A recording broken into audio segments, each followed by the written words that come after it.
when you're making a difference for animals, I think what really matters is what effect is our actions having, right? So am I doing something that's contributing to the solution, or am I not? And I think as long as you can say yes, you're contributing to the solution, that could be by effectively boycotting, right? That's what veganism is. It's by not eating animals, you're boycotting the meat industry, because you're saying, this industry does not align with my values. I'm not going to be any part of this. I'm going to try and remove myself.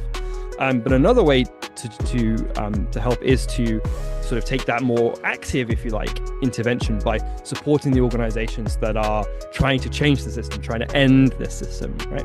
And donating, whether it's through an offset system or just a donation, is this kind of active approach. And I think it can go hand in hand with changing your diet and your lifestyle. So you might, for example, say, okay, I'm going to offset what I'm doing right now, and then my goal is to get my offset down. So I'm going to reduce my change my diet over time, and I can go less of my offset as I go along, and that sort of thing. Or it might be that you sort of start taking other actions over time as well, or you might stay. Welcome to the Better Life for Animals podcast, where we amplify the voices of animal advocates, sanctuaries, and changemakers working toward a kinder, more compassionate world. Through powerful stories and expert insights, we shine a light on the efforts to rescue, protect, and advocate for animals. Be sure to subscribe wherever you're watching or listening. Every follower helps us reach more people. And support animal sanctuaries. Enjoy the conversation. Thom Norman is the co-founder and director of outreach at FarmKind, an organization dedicated to connecting compassionate individuals with high-impact charities working to end factory farming. A former attorney, Thom left his legal career behind after a deep personal awakening about the realities of industrial animal agriculture. Inspired by his profound bond with his cats, Luna and Sirius, Thom began to question why some animals are cherished as family while others endure unimaginable suffering. Driven by this disconnect, he made it his life's work to advocate for farmed animals and help others channel their compassion into meaningful action. Thom believes that most people know factory farming is wrong, but often feel powerless to stop it. Through FarmKind, he helps bridge that gap, offering tangible ways for people to make a difference by supporting effective, ethical nonprofits working on the front lines of change. Whether he's hosting community events, building partnerships, or speaking one-on-one with donors, Thom's mission remains clear: to replace hopelessness with hope and passive concern with empowered action for animals. Thom, welcome to the broadcast. Thank you for having me. What was the moment or experience that sparked your shift from a legal career to co-founding FarmKind? Yeah, so I think there are a number of moments along that journey, but I think the one that really stands out for me is I remember I was actually coming back from a legal conference in Oxford in the UK in the summer months. It was really, really nice weather. And I was walking through Oxford with my partner, and she was telling me about this book she'd just been reading. And it's called The Life You Can Save. And it's got this really simple but really powerful idea. And it's basically this: like, if you imagine that you're walking along a country road and you see a child drowning in the pond next to you, none of us would think twice about jumping in and saving that child, even if it sort of ruins your clothes and things. That would be like an amazing day, and you would remember that day for the rest of your life because it was the day you saved somebody's life, right? And the thing is, actually, we can do that. Every day, more or less every day. We can save lives of animals and of humans really easily, actually, simply by donating to really powerful charities that are doing a lot of work. And, I'm not super rich or famous or super intelligent or anything like that, but I, as a normal person, can have a really big difference, make a really big difference in the world. I can actually, save lives, prevent suffering. And that message, for me, that was really, really empowering. And when you put that idea together with the issue of factory farming, suddenly I think there's this like it opens up this really powerful way for each of us to make a really big difference in the lives of animals that are suffering. And in the case of animals, it can be really, really cheap. So less than $1 is all it takes to free a chicken from a life in a battery cage, completely transforming their experience. You know, their experience isn't perfect outside of that cage, but it's a lot better than it would be otherwise. And there are all these kinds of things we can do with our money if we know where to give smartly and wisely. And really, that is what FarmKind's about. It's about trying to allow everyone to have that power to make a difference by showing people good places to donate, good charities that are doing amazing work that you can then have make a difference. So, for those unfamiliar, how would you explain? I know it's called diet offsetting because you're basically Mm. going right into talking about, I may not be willing or able at this moment to give it all up, but I do know that there's some harm going on out there. So, how can I contribute? And so, you're offering an alternative. Can you explain that to us? Yeah, so jumping right in at the controversial bit. Yeah. So okay. I think the way I think about it is this, because I know many of your audience members are vegan, and this idea can be a little bit challenging sometimes. It was for me when I first sort of first started thinking about this, right? But the thing is, I think millions of people are really badly served by the conversation around factory farming. So on the one hand, you have the meat industry, which is spending millions of dollars every year in misinformation. They'll tell you that beef is good for the environment, despite being one of the most polluting foods that there is. They'll tell you that they keep chickens in cages for their own well-being. They'll tell you that they are supporting farmers when every year there are fewer and fewer farmers because they're being pushed out of their industry by mega farms, by the debt that they're sucked into by these massive meat companies, right? And on the other hand, if you talk to an animal organization, many animal organizations, they'll tell you that there is one solution to this, and that is to go vegan. And changing your diet, going vegan can be extremely powerful. It does make a difference, but not if we say that this is the only solution, it's a one size fits all, this is the only thing you can do, then I don't think we're meeting everybody sort of where they are in their journey right now.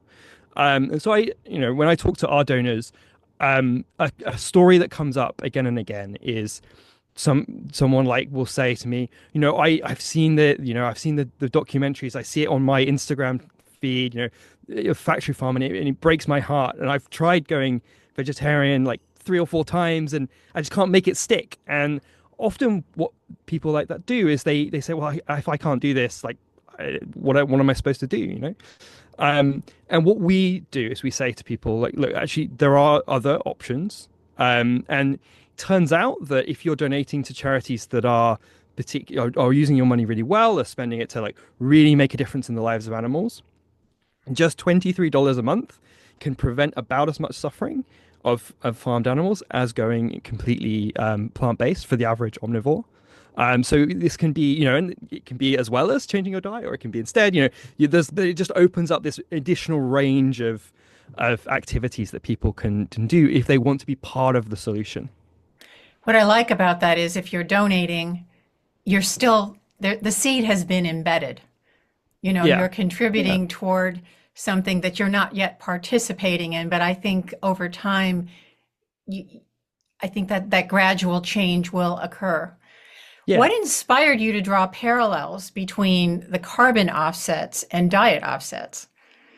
Yeah, so I think really this came from our donors and from talking to people. So we started explaining this idea. We're like, okay, we came up with these because the charities that we recommend, they're very transparent about how they use their money and how many animals they help. So we were able to get this amazing data that says like, okay, if you give, $10 to the Humane League, this is the number of chickens you'll help, and this is how you'll help them. And then we realized that you can take that and you can put that against, how our diet impacts animals, and you can compare the two things. And when we start talking to people, they're like, "Oh, that's kind of like carbon offsetting, right?" And so we're like, "Oh, well, yeah, it is. That's exactly. It's like, instead of being carbon offsetting, it's almost like karma offsetting. And so we thought this is like it's a very easy way for people to understand it. It's a concept that's already out there in the world that people get, and it's just a way for it to reframe things away from oh, just donate because it's a good thing to do, and to like actually donating can solve a problem for you in your life, right? If you are feeling stuck, as about 78% of Americans do, that factory farming is a bad thing, but you don't know what to do about it, and there are only about 5% of Americans are vegan or vegetarian, so there's like about 70% of people who are in that camp. Mm-hmm. That this is a way to sort of key into that and be like, okay, there is something I can do, and like you say, that could be a seed that's then the start of a journey into other actions and being more part of helping to solve this problem as well. How did you come up with the $23 a month? How is that number calculated? Yeah, so that's a really good question. So what we do is we start with on the one side the average omnivorous diet for a person living in the West. And on the other side, we look at the charities that we support. So we recommend 6 charities that we worked with experts, expert charity evaluators, and expert grant makers to identify. And we look at how they help. So as an example, the Humane League, they do have campaigns that are cage-free campaigns that have been really successful at getting egg-laying hens out of cages. But they also have campaigns to improve the lives of chickens used for meat. By, for example, trying to end the use of the FarmKind chickens. So these genetically, selectively bred chickens that grow so fast that it's really unhealthy for them. They can't move, as well as making their lives better in a bunch of other ways. So we know basically how much it costs them to make this improvement in the lives of chicken. That's not all the suffering that a chicken experiences, right? It's only a part of it. So you need to help many chickens in order to make up for eating one chicken effectively. But we can do the maths so we can work out. There are organizations that have tried to estimate exactly how much of the suffering of an animal is, for example, being kept in a cage versus some other thing. So we can use these numbers that have been developed by independent experts to essentially add up all the good that we're doing on the one side, add up the impact of someone's diet on the other side, and work out where these two things kind of balance off. And so we have this calculator that allows people to sort of personalize it for their own diet, but for the average diet, it comes out at $23. And we do, I should say, actually, because I think all these things are inherently a little bit uncertain, we do add in some kind of some safeguards for uncertainty into this figure, because what we want to do is we want to make sure we're not underselling this, so we're not actually accidentally doing half as much good as we think we are, or something like this. We'd rather be a bit maybe doing more good than we thought than less, so we make sure that we kind of add that in as well. Well, I love your website, and I love how you calculate. You can put yourself down as a pescatarian, and that requires so much money in offset versus all the way to an omnivore. And so this website is all about transparency and keeping things accountable and showing actionable results, because I think some people worry about that. Yeah, so we have it. You can even see the spreadsheet on which we calculate everything on our website. We have like a blog that explains how it works, and you can see exactly how we're working these things out. Because I think transparency in charity work is really, really important. There are so many organizations out there who are trying to ask for your money or for your donations, and it's really hard to know who's doing a good job, if they're doing what they say they're doing, is donating to them better than donating somewhere else. And what we try to do is to really shine a light on that by saying, these aren't the only good charities, but these are some really good ones, and we'll show you why we think that is the case and what their impact is. So we have a little tool where if you donate, you can see exactly how many animals you're helping, for example, because we think giving people this information so they can make informed choices about where they want to donate is really, really key for people who are donating. Yeah, it's important that people feel good about where their money is going. You're listening to Better Life for Animals podcast. Our mission is to amplify the voices of animal advocates, sanctuaries, and changemakers working toward a kinder, more compassionate world. But we can't do it alone. We need your help. First of all, go ahead and subscribe to this channel wherever you're watching or listening. And then get involved by visiting betterlifeforanimals.com. That's betterlifeforanimals.com. Be sure to check out our blog, learn more about incredible sanctuaries, and explore our book section, where 100% of net proceeds from book sales are donated to sanctuaries. Every action you take helps to make a difference. And remember, subscribe to this channel. And now, back to the show. If you're just joining us, this is Better Life for Animals, and we are speaking to Thom Norman of FarmKind. Thom, some might see offsetting as a way to buy your way out of guilt. How do you respond to that critique? Yeah, so I think the first thing to say, I think, is like, look, the when you're making a difference for animals, I think what really matters is our what effect is our actions having, right? So am I doing something that's contributing to the solution, or am I not? And I think as long as you can say yes, you're contributing to the solution, that could be by effectively boycotting, right? That's what veganism is. It's by not eating animals, you're boycotting the meat industry because you're saying, I don't this industry does not align with my values. I'm not going to be any part of this. I'm going to try and remove myself. But another way to help is to sort of take that more active, if you like, intervention by supporting the organizations that are trying to change the system, trying to end this system, right? And donating, whether it's through an offset system or just a donation, is this kind of active approach. And I think it can go hand in hand with changing your diet and your lifestyle. So you might, for example, say, okay, I'm going to offset what I'm doing right now, and then my goal is to get my offset down. So I'm going to reduce my change my diet over time, and I can go less on my offset as I go along, and that sort of thing.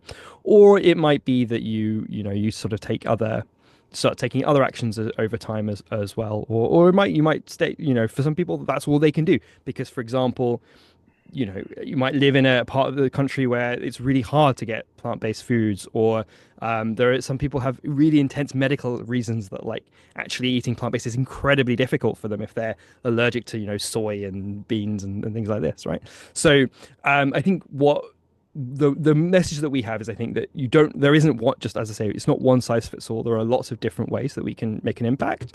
And I'm more interested personally in, are we all doing something to help with the problem, than should we feel guilty or anything like this.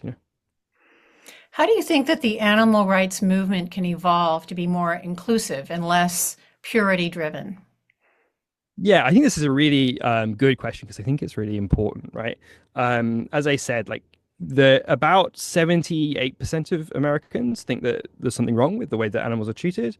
74% of Americans say they want to ban new factory farms altogether, right? So there's actually a lot of support out there for treating animals better, for ending this issue. And part of the problem, I think, is that if you say to people the one thing is to go vegan, it's almost like saying, if you really care about good healthcare, you will donate your kidney to a stranger. And like, that's good, right? That's a really good thing to do, but it's not the only thing you can do to support like better healthcare. There are other things too. And I think that just meeting people where they are, there are so many things for us to that are going on in the world right now that we need, that we can care about, that we can be, want to make a difference with.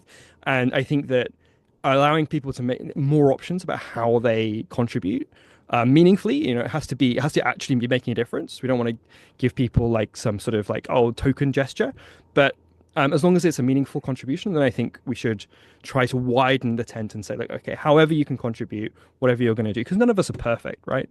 Right. We all, if you really want to come down to it, all of our diets are, because we live in a kind of complex, industrial society, all our diets are impacting animals in some way. And so I think that just being more open-minded and saying, look, we're all doing our best, and we're all trying in our different ways to make a difference is the way to go. Why do you believe that individual dietary changes have stalled the progress to ending factory farming? I'm not sure I would go as far as to say that individual diet changes have stalled the progress. I think, there are some really powerful campaigns and things that have massively increased awareness among the public about these issues that are around diet change. So I don't think, diet change campaigns are the enemy or anything like this, by no means, right? But I think that we just need additional tactics. And I think there are two key things here. One is the number of vegans and vegetarians in the US has been very static for quite some time now, stayed at about 5% for quite a long time. And two, I think if we look at the environmental movement as a good example, the environment movement has gone through this shift where previously it was very much, recycle, try and fly less. It's about you changing what you're doing. And Hmm. as many of your listeners might know, the carbon footprint was originally actually created by oil companies to focus people's attention on themselves and not on these big companies, right? But the movement has now progressed to thinking much more about system change and saying, okay, the reason that we are failing to meet our carbon objectives is because we have a entire society that is built around fossil fuels and fossil fuel extraction, and we need to change the system in order to be able to solve this problem. And I think the movement to end factory farming, the movement to treat animals better, needs to have that similar shift where we say, okay, yes, there are individual things we can do, but fundamentally, we have this broken food system where a few very, very large companies have all of the subsidies. They have huge amounts of political power, and they control a vast amount of the food system and make it very hard, not just for the animals, but also for farmers, for people in rural communities, for workers who have no other choice but to, for example, work in a slaughterhouse because they are, often undocumented migrants or they have been in the prison system and things like this. So there are if we don't think about this whole system and we don't think about how do we change this entire system, I don't think we can make the progress that we need to make. And so that means we have to think beyond just individual change and towards how do we get people together to push for these kind of broader systemic changes. I think that's so well put that we have to look at ourselves, but then we also have to realize that we're being lied to. Yeah, And that we need to look outside to the bigger systems that have the biggest impact. Can absolutely. you walk us through some large scale corporate commitments like the cage-free pledges, how they came about, and what role advocacy groups have played? Yeah. So the cage-free campaign, I think, is one of the most exciting campaigns of Yeah. the last sort of few decades, really. So basically, how this works is instead of asking individual people to, for example, not buy caged eggs from the store or what have you, what you do is you say to Walmart or you say to KFC or Burger King, you should commit to completely phase out buying eggs from caged hens, and so only buy eggs from hens that are raised cage free. And the companies agree and they agree surprisingly easily because they don't want the bad PR from this. They when their customers start demanding it, they respond to what customers want. And sometimes, people who work in these companies are humans too, and they might feel good about also improving how the animals are treated. And if you get these big companies who buy so many of the eggs compared to each of us individually, right, to change how they're buying, this then pushes the people who produce eggs, the farms, to also move to cage free and increases the number of cage free hens because they want to supply to McDonald's. And if McDonald's is only buying cage free hens now, then they need to be cage free too. So by focusing on these kind of really big buyers, you have it has a cascading effect through the supply chain. And the effect of this has been, so since these campaigns started, we've gone from 4% of hens being cage free to about 40% of US hens being cage free over about sort of 15 years. In the UK, they've seen a similar change from about 50% when these campaigns kind of really got going to now about 80%, 75, 80%. So really big changes over really quite small amounts of time. And if we look at how much money these have costed, it's cost us about 85 cents per chicken to Mm. free them from cages. So these are really cost effective. They make a really big difference in a really short amount of time. And these are very exciting changes that then also make it easier when there's far fewer hens being raised in cages than to have, for example, legal changes to get that last kind of stubborn few percentage, right? Because politicians are much more likely to say yes to banning cages if there are only a very small number of farms still using cages rather than the majority. So we have to set up the samples and say, see, it's working. It's Yeah, okay to exactly. get behind this. Exactly. Interesting. Yeah, exactly. How do you think that FarmKind's approach helps prevent burnout among compassionate omnivores? Yeah, so this is a really good point. So one of our advisors is Dr. Melanie Joy, and she talks a lot Mm-hmm. about these issues of, often the people who really care and actually take action on things like animal suffering are highly sensitive people. They're more empathetic maybe than the average person, but this means that constantly being exposed to animal suffer images of animal suffering and things can really take a toll on somebody like this as well, and can be really difficult. And of course what many people do when they're faced with this is they turn away, right? Because they say, I Mm-hmm. this is too much for me, I just can't look at it. And so what we do is we really try and focus on, we made a conscious decision not to show very many images of suffering on our website. We have some, but they're all behind like a little button where you have to click to see, so that it's your choice whether you want to see the images or not. And generally, we try and focus on the positives and how we can make a change rather than focusing too much on the negative stuff. But I think that more broadly than what we're doing, I think this approach of saying, okay, if you're offsetting, if you're using you're donating so that you're offsetting your impact, I think that you don't necessarily need to sort of force yourself to look at this stuff or be exposed, because you are now part of the solution, right? Mm-hmm. You're taking an action, you're doing something to minimize your footprint on this issue and to positively make a change. And so I think it's really important once you're doing that, then also to let yourself um, give yourself the space away from the images that you need. Because I mean, I work in this space, and I try to not see these images too often too, right? Because they are incredibly Yeah, distressing. they're Of course, horrible. sometimes you have to see this stuff, but Mhm. I think that I really don't agree with the advocates who sort of think that they should force themselves to look at it as a motivational tool or something like this. I think that it can you can burn out on empathy really easily, and then you're no good to the animals at all, right? And so That's right. allowing yourself to have that space, I think, is really really key. Are there any future tools or tech developments in the works for FarmKind to increase your impact? Yeah, so we're constantly trying to improve our offset tool, and recently we did a piece of work just going over the latest numbers for our charities and kind of making sure that there are estimates for their impact and the work that they're doing are fully up to date. So that made some little small tweaks sort of behind the curtain on the spreadsheets and things like that. We've just put in a promo code system. So in fact, we've created a promo code Better Life. So Oh, if any of your listeners cool. want to use that, then we will double their first donation Oh, through the calculator. very nice. So we're constantly making little tweaks to our system, and to try and make it the best kind of product, if you like, that it can be. Such is the way with technology, it's forever changing.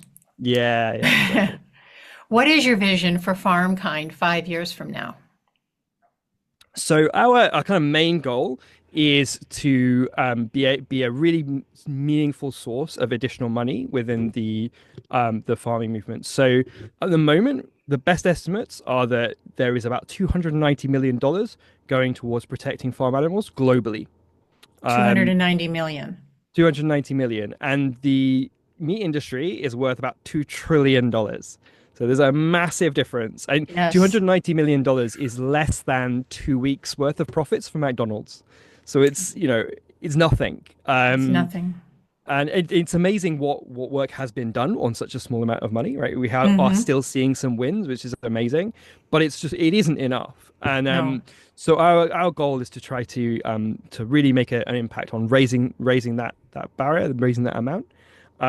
What this would mean is that organizations that are doing amazing work can do more of that work, but also that new ideas that maybe would be even more impactful than the things we already know about can be explored, because there is the money to explore, take experiment and find new ways to help animals. So that's what we're focused on doing, is trying to kind of relieve that bottleneck that our movement is experiencing. If we could rally widespread support behind your model, what kind of transformation do you think you'd see in animal agriculture? Yeah, so if we think about this model, so it costs to offset around about, just funnily enough, $290 a year, approximately, right? It's about $300. So if we had, say, 10 million people doing that, that's, like that, these numbers, like that's quite a big percentage. That's a big percentage now of that total, right? So I think if we could get like really meaningful, large numbers of people to agree to this offset, and as I said, 70% of people in the US think that, more than 70% of people in the US think that this problem is a real problem and should be stopped. There is really the opportunity, even with these simple donations of $23 a month, to actually, increase the amount of funding for the global animal movement by like 10% or even more than that. So which would be absolutely transformational if we think about what's happening now. Add 10% on top of that would be a really big difference. And it starts with just people giving what is, obviously times are tough, but relatively small amounts of money for many people. Sure. Well, Thom, tell us what we can do to support you and your cause. Tell us how we can find you. Yeah, so the easiest way to find us is at FarmKind.Giving. So FarmKind is all one word, and then .giving. FarmKind.Giving. And we have there, you can find out about the charities that we recommend. You can find out about the all the work we do, and find this offset thing, which is called the compassion calculator, which allows you to kind of play around and put your diet in or offset your family, that kind of thing if you want to. So that's the best place to find us. Okay. Well, this has just been a wonderful conversation. I so appreciate you being on our show today, and I appreciate what you're doing for the animals. For those of you who are listening and would like to support us, please like and subscribe so that we can create a better life for animals. Thank you for joining us on the Better Life for Animals podcast. Together, we can create a world where all beings are treated with dignity, respect, and care. If you enjoyed this episode, be sure to subscribe, rate, and review wherever you're listening. It helps us reach more people and spread awareness about the incredible work happening in animal sanctuaries. You can also share this episode with friends and fellow advocates to keep the conversation going. Until next time, keep speaking up, taking action, and making a difference for the animals.